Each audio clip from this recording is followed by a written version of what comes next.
மக்களின் குறைகளை தீர்ப்பதாக கூறி உங்களுடன் ஸ்டாலின் குறைதீர் முகாமில் பெறப்பட்ட மனுக்களை வைகை ஆற்றில் விடப்பட்ட சம்பவம் மக்களிடையே அதிர்ச்சியையும் விளம்பர அரசு மீதான அதிருப்தியையும் ஏற்படுத்தியுள்ளது. இந்நிலையில் விளம்பர திமுக அரசின் துணை முதலமைச்சர் உதயநிதி ஸ்டாலின் தலைமைச் செயலகத்தில் அதிகாரிகளை கூட்டி வைத்து அத்திட்டத்தின் ஆய்வுக் கூட்டம் நடத்தி ஆற்றில் விடப்பட்ட மனுக்களின் விவகாரத்தை திசை திருப்ப முயற்சித்திருப்பது விமர்சனத்தை ஏற்படுத்தியுள்ளது. இதுகுறித்து இந்த செய்தி தொகுப்பில் விரிவாக பார்க்கலாம்.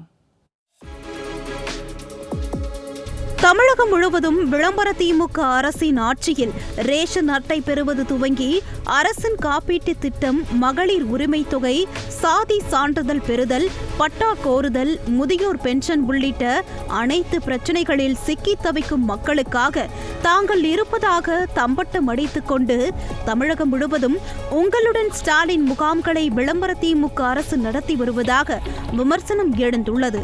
இதில் பெறப்படும் மனுக்கள் உடனடியாக தீர்வு காணப்படும் என விளம்பர முதலமைச்சர் மு.க.ஸ்டாலின் கூறிய நிலையில் இதுவரை தமிழ்நாடு முழுவதும் 11,50,000 மனுக்கள் வந்திருப்பதாக பொய்க்கணக்கை காட்டியிருப்பதாக குற்றச்சாட்டு எழுந்துள்ளது.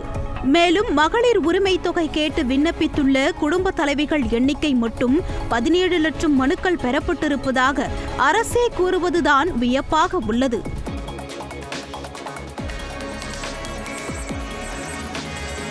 இந்த நிலையில் விளம்பர திமுக அரசை நம்பி அடிப்படை பிரச்சினை முதல் வாழ்வாதார பிரச்சினைகள் வரை உள்ள அனைத்தையும் மனுவாக எழுதி உங்களுடன் ஸ்டாலின் முகாம்களில் பொதுமக்கள் வழங்கினர்.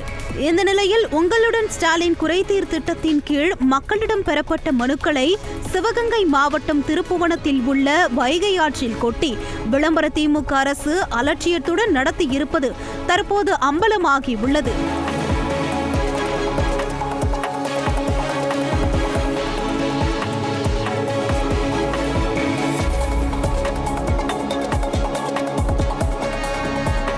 சாமானிய பொதுமக்கள் நம்பிக்கை வைத்து முகாமிற்கு சென்று மனுக்களை வழங்கி தங்களின் குறைகள் தீரும் என நம்பியிருந்த நேரத்தில் விளம்பர திமுக அரசின் அதிகாரிகள் மனுக்களை ஆற்றில் வீசிவிட்டு சென்று இருப்பது மக்களை நம்ப வைத்து கழுத்தை அறுப்பது என்பது போன்று விளம்பர திமுக அரசு ஏமாற்றியிருப்பது மக்களை கொதிப்படைய செய்துள்ளதாக விமர்சனம் எழுந்துள்ளது.